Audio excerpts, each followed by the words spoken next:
4 വർഷത്തോളമായി അദ്ദേഹം നിർവഹിച്ചു വരികയാണ്. ആദ്യ 2.5 വർഷം അദ്ദേഹം കേരളത്തിലെ പ്രധാനപ്പെട്ട വകുപ്പ് കൈകാര്യം ചെയ്യുന്ന ഒരു മന്ത്രി കൂടിയായിരുന്നു.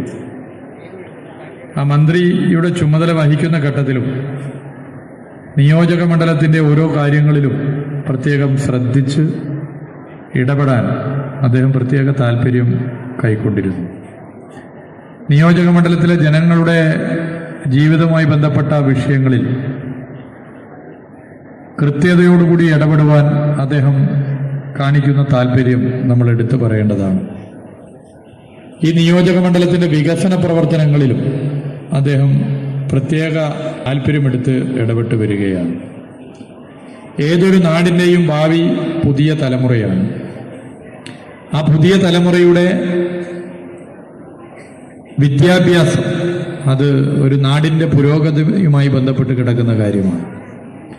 തൻ്റെ നിയോജക മണ്ഡലത്തിലെ SSLC A+ കിട്ടിയവരെയും +2 വിജയിച്ചവരെയും എല്ലാ വർഷവും അദ്ദേഹം ആദരിക്കുന്നു എന്നുള്ളത് എത്രത്തോളം പുതിയ തലമുറയോട് അദ്ദേഹം താല്പര്യം കാണിക്കുന്നു എന്നുള്ളതിന് ഏറ്റവും വലിയ ഉദാഹരണമാണ്. ഇതിന് നേതൃത്വം കൊടുത്ത ശ്രീ അഹമ്മദ് ദേവർകോവിലിനെ പ്രത്യേകം അഭിനന്ദിക്കാൻ ഈ വേള ഞാൻ ഉപയോഗപ്പെടുത്താൻ വേണ്ടി ആഗ്രഹിക്കുകയാണ്. നമുക്കറിയാം, ഇന്ന് SSLC A+ കിട്ടിയ കുട്ടികളെ പോലെ തന്നെ പല കാരണങ്ങളാൽ A+ കിട്ടേണ്ടിയിരുന്നവർ ജീവിത സാഹചര്യങ്ങളാൽ കിട്ടാതെ പോയവരുമുണ്ട്. യഥാർത്ഥത്തിൽ അവരും A+ കിട്ടി ഇന്ന് നമുക്കൊപ്പം ഇവിടെ ഉണ്ടാകേണ്ടവരായിരുന്നു.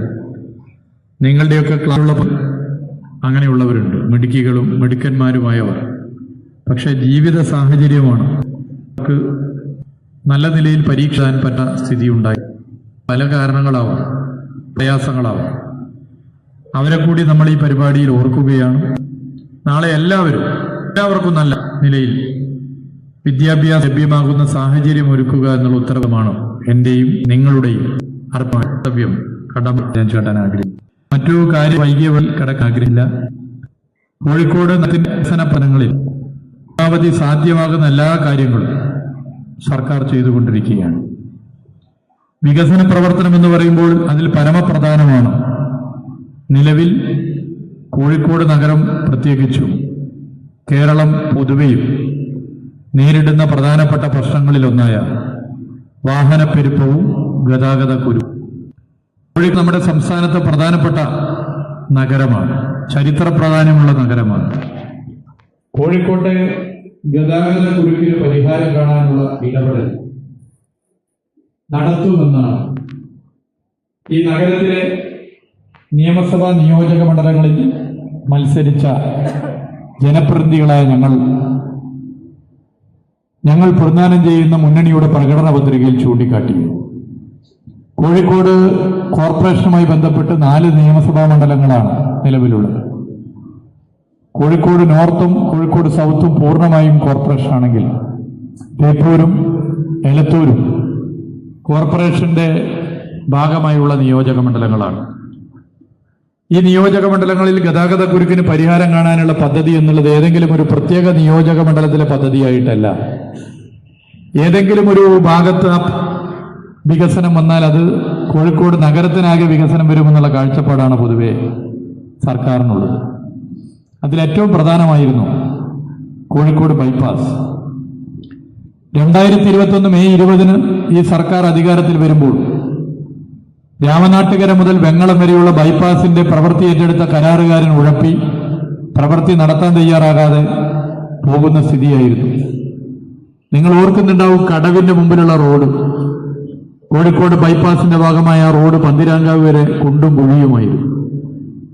കരാറുകാരനത് ഇട്ടുപോയി.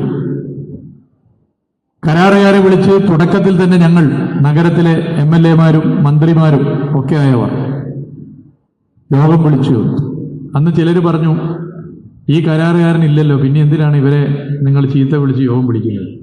അങ്ങനെ പറഞ്ഞവരുണ്ട്. ആരെയും പേരൊന്നും ഞാൻ പറയുന്നില്ല, ഒക്കെ റെക്കോർഡിക്കലി പത്രങ്ങളിൽ അച്ചടിച്ച് വന്നതാണ്. പക്ഷേ ഞങ്ങൾ ഉറപ്പിച്ചൊരു നിലപാടെടുത്തു. ഇത് തന്നെയാണ് കരാറെടുത്തയാൾ ഈ പ്രവൃത്തി നടത്തിക്കും. ഞങ്ങളുടെ ജനങ്ങൾ അംഗീകരിച്ച കാലാവധിക്ക് മുമ്പ് കോഴിക്കോട് ബൈപ്പാസ് രാമനാട്ടുകര മുതൽ വെങ്ങളം വരെ 6 വരിയാക്കി 45 മീറ്റർ വീതിയാക്കി കോഴിക്കോട് നഗരത്തിന്റെ ഗതാഗത കുരുക്കിന് പരിഹാരം കാണാനുള്ള ഒരു ഇടപെടൽ ഞങ്ങൾ നടത്തും എന്ന് ജനങ്ങളോട് വാക്ക് നൽകിയിരുന്നു. ആ വാക്കിപ്പോൾ പാലിച്ചിരിക്കുകയാണ്. ഈ മാസം അവസാനത്തോടുകൂടി കോഴിക്കോട് ബൈപ്പാസ് യാഥാർത്ഥ്യമാകാൻ വേണ്ടി പോകുന്നു എന്നുള്ള സന്തോഷം നിങ്ങളെ അറിയിക്കുകയാണ്. ഇതിന് ഗുണഭോക്താക്കളാകാൻ വേണ്ടി പോകുന്നത് നിങ്ങളാണ്, ഭാവി തലമുറയാണ്. സമയത്ത് പരീക്ഷ എഴുതാൻ പോകാനും ജോലിക്ക് പോകാനും ഒരു വ്യവസായ സ്ഥാപനം തുടങ്ങിയാൽ ഗതാഗതക്കുരുക്കില്ലാതെ നഗരത്തിലെത്താൻ പറ്റുമെന്നുള്ള കാഴ്ചപ്പാടുണ്ടാക്കാൻ സാധ്യമാകുന്ന നിലയിലേക്കാണ് കോഴിക്കോട് ബൈപ്പാസിന്റെ പ്രവൃത്തി പൂർത്തീകരിക്കുന്നതോടുകൂടി വരാൻ വേണ്ടി പോകുന്നത്. മറ്റൊരു പ്രധാനപ്പെട്ട പ്രശ്നം സൗത്ത് നിയോജക മണ്ഡലവും ബേപ്പൂർ നിയോജക മണ്ഡലവും മാത്രമായി ബാധിക്കുന്ന പ്രശ്നമല്ല. കോഴിക്കോട് നഗരത്തിന്റെ ഗതാഗതക്കുരുക്കിന് പ്രധാനപ്പെട്ട കാരണങ്ങൾ ഉണ്ടാകുന്ന പ്രശ്നമാണ്. അത് കോഴിക്കോട് പൊതുവെ 2016 മുതൽ 2021 വരെ പശ്ചാത്തല വികസന മേഖലയിൽ ഒട്ടേറെ പുതിയ റോഡുകളും വികസനവും വന്നുവെങ്കിലും കോഴിക്കോട് നഗരത്തിന്റെ തെക്ക് ഭാഗം അത്രത്തോളം വന്നിട്ടില്ല എന്നുള്ളൊരു വസ്തുതയാണ്. അതിന് പല കാരണങ്ങളും. കോഴിക്കോട് തെക്ക് ഭാഗം നമ്മൾ എടുത്തു പരിശോധിച്ചാൽ പുഷ്പ ജംഗ്ഷൻ മുതൽ പന്നിയങ്കര മുതൽ തെക്കോട്ടേക്ക് പോയാൽ മീൻചന്തയിലും അരീക്കാടും വട്ടക്കിണറും ചെറുവണ്ണൂരും മണിക്കൂറുകളോളം ഗതാഗത കുരുക്ക് മൂലം ബ്ലോക്കാവുന്ന സ്ഥിതിയാണ്. ഇത് പരിഹരിക്കുക എന്നുള്ളത് ജനങ്ങൾക്ക് ഞങ്ങൾ നൽകിയ വാഗ്ദാനമാണ്. 40 വർഷമായി ഇവിടങ്ങളിൽ പരിഹരിക്കാൻ മേൽപ്പാലങ്ങൾ വേണമെന്നുള്ള അഭിപ്രായം ജനങ്ങൾ മുന്നോട്ട് വെച്ചതാണ്. ഇതിന്റെ ഭാഗമായി ഫറോക്ക് പുതിയ പാലം കോഴിക്കോട് നഗരസഭ ആരംഭിക്കുകയാണ്.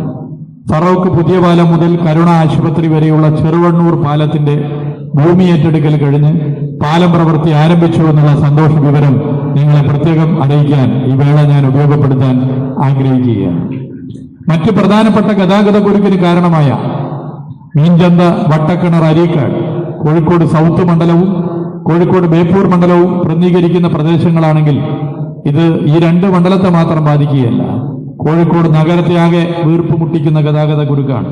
ഇത് പരിഹരിക്കാൻ വട്ടക്കിണറിൽ നിന്നും ആർട്സ് കോളേജിന്റെ മുകളിലൂടെ മീൻചന്തയുടെ മുകളിലൂടെ അരീക്കാട് ചെന്നിറങ്ങുന്ന 1 കിലോമീറ്റർ നീളമുള്ള പാലത്തിന്റെ ഭൂമി ഏറ്റെടുക്കൽ ആരംഭിച്ചു. പ്രവൃത്തി ഈ വർഷം തന്നെ ആരംഭിക്കാനാകും എന്ന സന്തോഷ വിവരവും നിങ്ങളെ പ്രത്യേകം അറിയിക്കാൻ വേണ്ടി ആഗ്രഹിക്കുകയാണ്. ഈ 2 മേൽപ്പാലങ്ങൾക്ക് വേണ്ടി ചെലവഴിക്കപ്പെട്ടത് 250 കോടി രൂപയാണ്. ദീർഘകാലമായുള്ള നഗരഹൃദയത്തിലെ ഗതാഗത കുരുക്കിന്റെ പരിഹാരം എന്നുള്ള നിലയിൽ മുന്നോട്ട് വന്ന പദ്ധതിയാണ് കോഴിക്കോട് സൗത്ത് മണ്ഡലവും കോഴിക്കോട് നോർത്ത് മണ്ഡലവും ബന്ധപ്പെട്ട് കിടക്കുന്ന മാനാഞ്ചിറ മുതൽ വെള്ളിമാട് കുന്ന് വരെയുള്ള റോഡിന്റെ നവീകരണം, വീതി വർദ്ധിക്കൽ. മാനാഞ്ചിറ മുതൽ വെള്ളിമാട് കുന്ന് വരെയുള്ള റോഡിന്റെ വീതി വർദ്ധിക്കാൻ വേണ്ടിയുള്ള ഭൂമി ഏറ്റെടുക്കലിനും മറ്റുമായി സംസ്ഥാന സർക്കാർ പണം ചെലവഴിച്ചു എന്നുള്ളത് തന്നെ ഏറെ ആഹ്ലാദകരമായ കാര്യമായി നഗരവാസികൾ സ്വീകരിച്ച വാർത്തയാണ്. എന്നാൽ മലാപ്പറമ്പ് മുതൽ മുത്തങ്ങ വരെ, വയനാട് ചുരത്തിലൂടെ കയറി മുത്തങ്ങ വരെ ഒരു പദ്ധതി ഏറ്റെടുക്കാം എന്ന് കേന്ദ്ര സർക്കാർ, സംസ്ഥാനത്തെ മുഖ്യമന്ത്രിയും ഞങ്ങളും പോയി കേന്ദ്രമന്ത്രി ശ്രീ നിതിൻ ഗഡ്കരിയെ കണ്ട് അഭ്യർത്ഥിച്ചതിന്റെ ഭാഗമായി തീരുമാനം കൈക്കൊണ്ടു.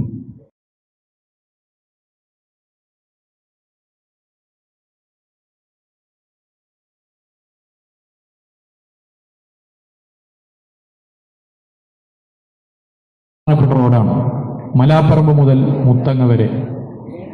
വയനാട്ടിൽ നിന്ന് ഏറ്റവും അധികം ടൂറിസ്റ്റുകൾ വരുന്ന സ്ഥലമാണ്. കോഴിക്കോട് നിന്നും വയനാട്ടിലേക്ക് 1 മണിക്കൂർ കൊണ്ടെത്താൻ ഈ റോഡ് വന്നു കഴിഞ്ഞാൽ സാധിക്കും.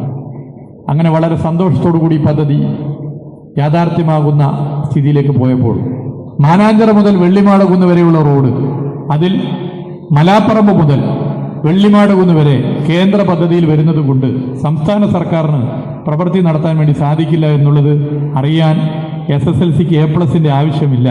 ഏത് 1ാം ക്ലാസ്സിലെ കുട്ടിക്കും മനസ്സിലാക്കാവുന്ന കാര്യമാണ്. കേന്ദ്ര പദ്ധതിയിൽ വരുന്ന ഒരു റോഡിന് പിന്നെ സംസ്ഥാന സർക്കാരിന് ഒന്നും ചെയ്യാനാകില്ല. പിന്നെ സംസ്ഥാന സർക്കാരിന് മുമ്പിലുള്ള വഴി എന്താണ്? 2 വഴികളാണുള്ളത്. ഒന്നുകിൽ ഈ പദ്ധതി ദേശീയപാതയുടെ ഭാഗമായി പ്രവൃത്തി ആരംഭിക്കുന്നതിന് കാത്തു നിൽക്കുക. അങ്ങനെ കാത്തു നിൽക്കുമ്പോൾ സ്വാഭാവികമായി ഭൂമി ഏറ്റെടുക്കൽ തുടങ്ങി ഒരുപാട് സമയമെടുക്കും. അതല്ലെങ്കിൽ ഇത് നേരത്തെ ഒരു സംസ്ഥാന പദ്ധതിയുടെ ഭാഗമായിട്ടുള്ള ഒരു ചെറിയ ഭാഗമാണ്. അതുകൊണ്ട് ഇത് സംസ്ഥാനം ഏറ്റെടുത്ത് നടത്തിക്കൊള്ളാം എന്നാവശ്യപ്പെടാം. ഈ രണ്ട് രീതിയും ഞങ്ങൾ സ്വീകരിച്ചു.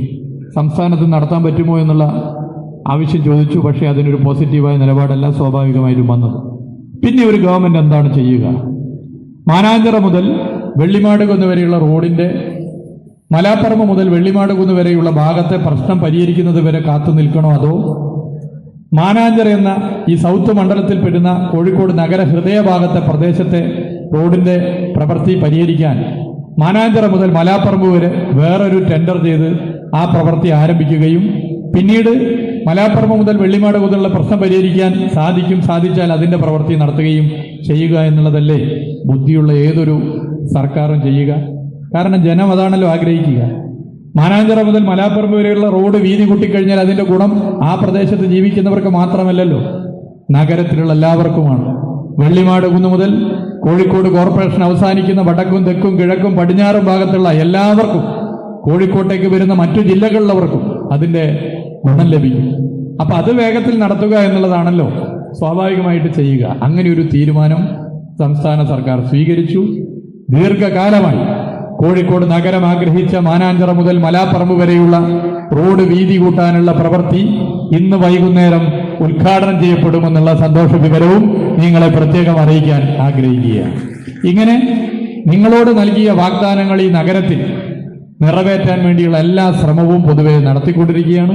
ആ ശ്രമത്തിന് എല്ലാവരും നല്ല പിന്തുണയാണ് നൽകിയിട്ടുള്ളത്. വികസനത്തിൻ്റെ കാര്യത്തിൽ എല്ലാവരും ഒരുപോലെ പിന്തുണ നൽകുന്നു. എന്നാൽ കുറച്ച് ആളുകൾ ചില പ്രയാസങ്ങൾ സൃഷ്ടിക്കും. അത് അത്ര പ്രയാസമായിട്ട് കണക്കാക്കുന്നില്ല. അതൊക്കെ ജനങ്ങൾ അതിനുള്ള മറുപടി ഭാവിയിൽ നൽകുമെന്നുള്ള നല്ല ഉറപ്പ് ഞങ്ങളെ സംബന്ധിച്ചിടത്തോളം ഉണ്ട്. ഈ റോഡിൻ്റെ പ്രവൃത്തികൾ വേഗത്തിൽ പൂർത്തീകരിക്കണം. പാലത്തിൻ്റെ പ്രവൃത്തികൾ വേഗത്തിൽ പൂർത്തീകരിക്കണം. കോഴിക്കോട് ജനിച്ച് കോഴിക്കോട് കളിച്ചു വളർന്ന് അല്ലെങ്കിൽ കോഴിക്കോട്ടേക്ക് പിന്നീട് താമസമാക്കി വന്ന വിദ്യാർത്ഥികൾ, നാടിൻ്റെ ഭാവി അവർ പ്രതീക്ഷിക്കുന്നത് വികസനം വേഗത്തിൽ നടക്കണമെന്നുള്ളതാണ്. ആ വികസനം വേഗതയോടുകൂടി മുന്നോട്ട് കൊണ്ടുപോകുവാനുള്ള എല്ലാ ശ്രമവും സർക്കാർ നടത്തുമ്പോൾ പുതിയ തലമുറ അതിന് എല്ലാവിധ പിന്തുണയും നൽകണമെന്ന് അഭ്യർത്ഥിച്ചുകൊണ്ട് ഒരിക്കൽ കൂടി ഇവിടെ അനുമോദിക്കപ്പെടുന്ന മുഴുവൻ വിദ്യാർത്ഥികളെയും ഹൃദയത്തോട് ചേർത്ത് പിടിച്ച് അഭിവാദ്യം ചെയ്യുന്നു. ഇതിന് നേതൃത്വം കൊടുത്ത ഇവിടുത്തെ ജനകീയനായ MLA ശ്രീ അഹമ്മദ് ദേവർകോവിലിനെ ഒരിക്കൽ കൂടി അഭിവാദ്യം ചെയ്തുകൊണ്ട് നിർത്തുകയാണ്. എല്ലാവർക്കും നന്ദി, നമസ്കാരം.